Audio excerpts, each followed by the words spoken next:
타인에게 흔들리지 않고 자신을 돌보는 법. 공동의존자 더 이상은 없다. 제14장.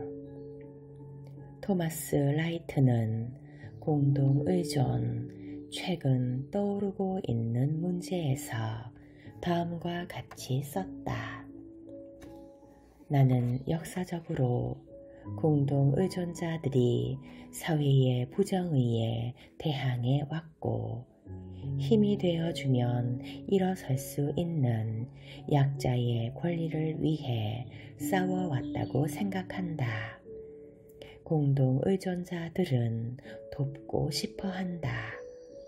나는 그들이 도움을 주었다고 생각한다. 하지만 그들은 충분히 돕지 못했다는 죄책감에 괴로워하며 죽어갔을 것이다. 관심이 가는 사람을 보호하고 돕고자 하는 마음은 당연하다. 주변 사람의 문제에 영향을 받고 반응하는 것 또한 당연하다. 하지만 문제가 더 심각해지고 해결되지 않은 채 지속될 때 우리는 그 문제에 더 많이 영향을 받게 되고 더 강력하게 반응하게 된다.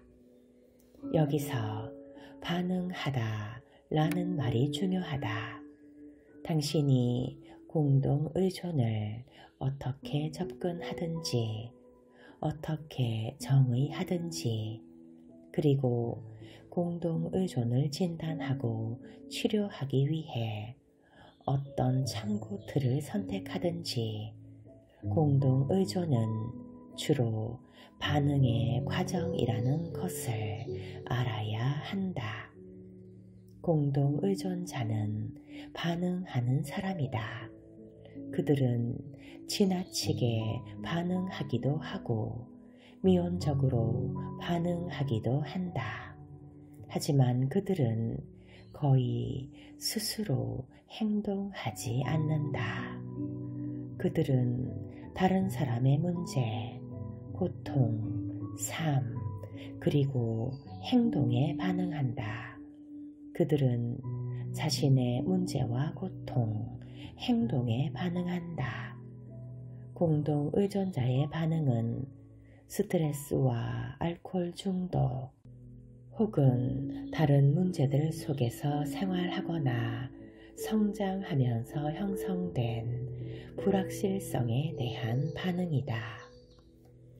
스트레스에 반응하는 것은 이상할 것이 없는 극히 정상적인 일이다. 하지만 반응하지 않고 더 건강한 방식으로 행동하는 방법을 배우는 일은 삶을 지켜나가기 위한 용기 있는 결정이다. 하지만 그렇게 하기 위해서는 대부분의 사람들에게 도움이 필요하다. 전문가들이 공동의존을 병이라고 부르는 한 가지 이유는 많은 공동의존자가 알코올 중독과 같은 병에 반응하기 때문이다.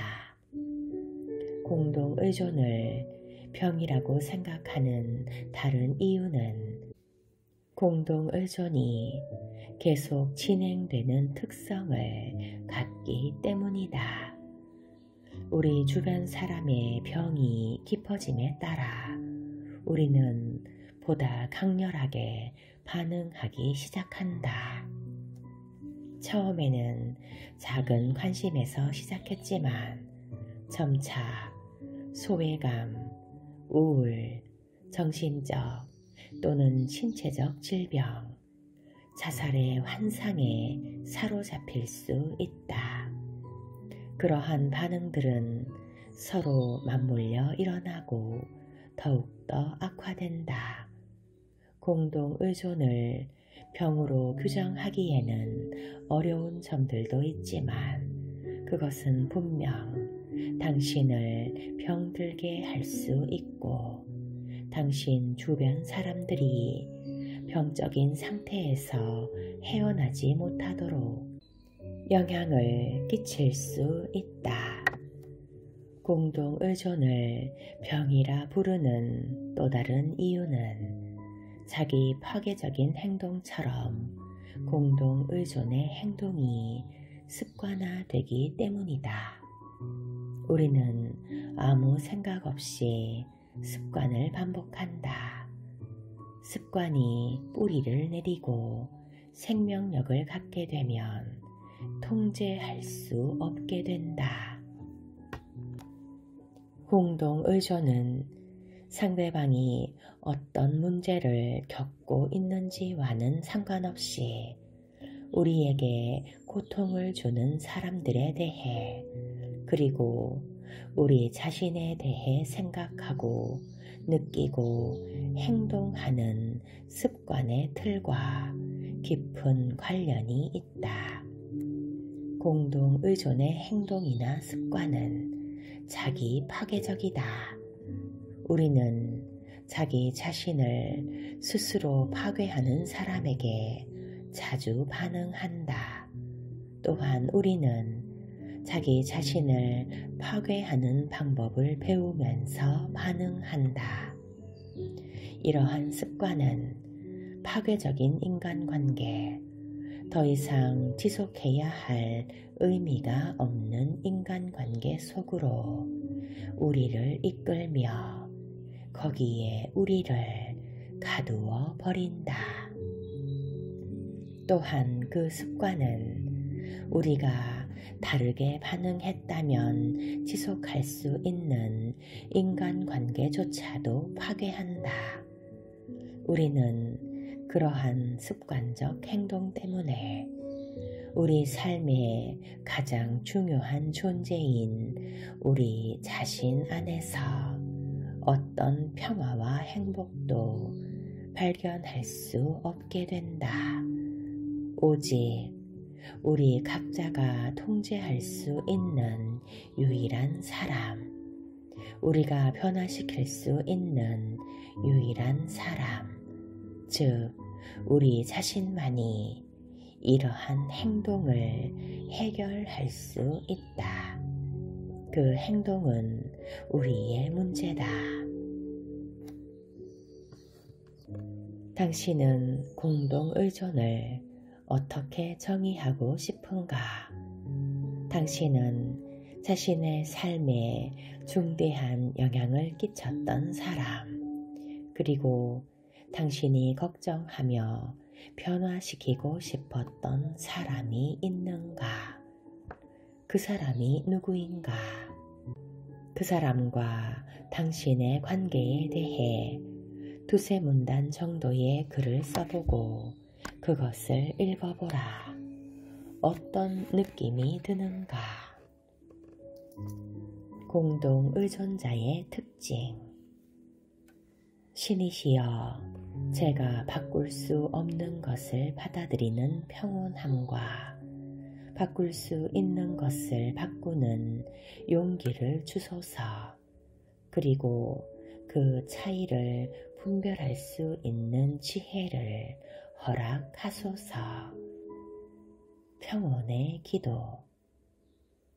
두 명의 공동 의존자가 공동 의존의 정의에 대해 서로 다른 견해를 가지고 있더라도 그들이 자신들의 문제에 대해 이야기를 나누다 보면 상대방의 생각을 충분히 이해하게 될 것이다. 그들이 서로 공통적으로 가지고 있는 공동 의존의 행동, 생각, 감정, 그리고 쓰는 말에 대해 여러 가지 생각들을 공유하게 될 것이다. 공동 의존자의 특징을 열거하기 전에 나는 먼저 중요한 한 가지를 꼭 짚고 넘어가고 싶다. 그것은 우리가 공동 의존과 관련해 여러 가지 문제를 가지고 있다고 해서 우리가 나쁜 사람이거나 결함이 있거나 열등한 사람은 아니라는 점이다. 어떤 사람은 아동기 때 공동의존의 행동들을 배웠고 어떤 사람은 아동기 이후 성장하는 과정에서 그것들을 배우기도 했다. 그리고 우리는 종교적 설명을 통해서도 그런 행동들의 일부를 배웠을 수도 있다. 어떤 여성들은 공동의존의 행동들이 바람직한 여성성이라고 가르침을 받았다. 우리가 어디서 배웠든지 우리 중 상당수는 충실히 그 가르침들을 받아들였을 것이다. 우리 중 대다수는 우리 자신을 보호하고 욕구를 채우고자 어쩔 수 없이 공동의존의 행동들을 하기 시작했다. 우리는 감정적, 정신적 생존, 때때로 육체적 생존을 위해 공동의존의 특징을 행했고 느꼈고 생각했다. 우리는 최선의 방식으로 복잡한 세상을 이해하고 거기에 대처하려 노력했다. 정상적이고 건강한 사람들과 사는 일도 항상 힘들고 고달픈데 병들고 정신장애가 있고 문제를 일으키는 사람들과 살아가야 하는 인생은 더 말할 나위가 없다. 게다가 헛소리나 하고 빽빽 고함을 질러대는 알코올 중독자와 함께 살아가야 한다는 것은 두려움을 주는 일이다. 우리 중 많은 사람들은 그런 참을 수 없는 상황들에 대처하려 애써왔고 그들의 노력은 존경할 만한 대단한 것이었다. 우리는 할 수 있는 한 최선을 다했다. 하지만 이러한 자기 보호의 장치들은 유용한 효과를 거두지 못했다. 우리 자신을 보호하기 위해 했던 일들 때문에 우리는 오히려 부담을 느끼고 상처를 입는다.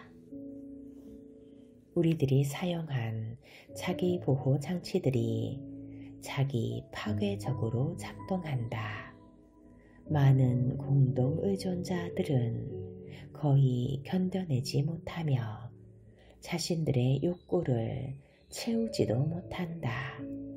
상담가인 스콧 에글스톤은 공동의존이란 채울 수 없는 욕구를 채우려고 하는 방식이다 라고 말한다.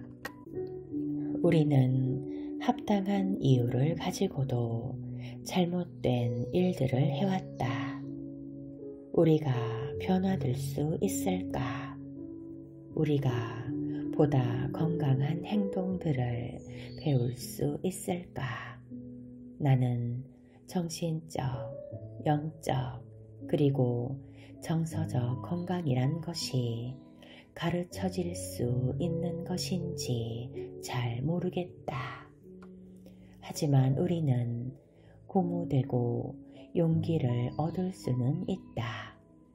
우리는 다른 방식으로 행동하는 법을 배울 수 있다.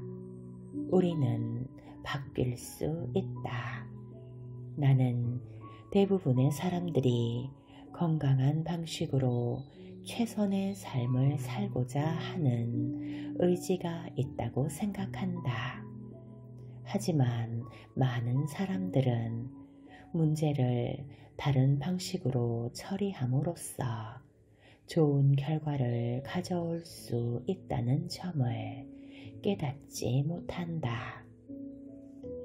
많은 사람들은 여태껏 성공하지 못한 방식으로 자신의 문제를 해결하려고 노력해 왔다는 것조차 이해하지 못한다.